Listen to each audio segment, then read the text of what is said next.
Hey everyone, welcome to Gaming Explained. In today's video, I'm going to show you how to buy coins on Beach Buggy Racing 2. So let's get started.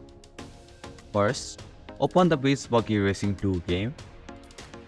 Tap on the shop option from the top of your screen. Scroll down and find the coins section.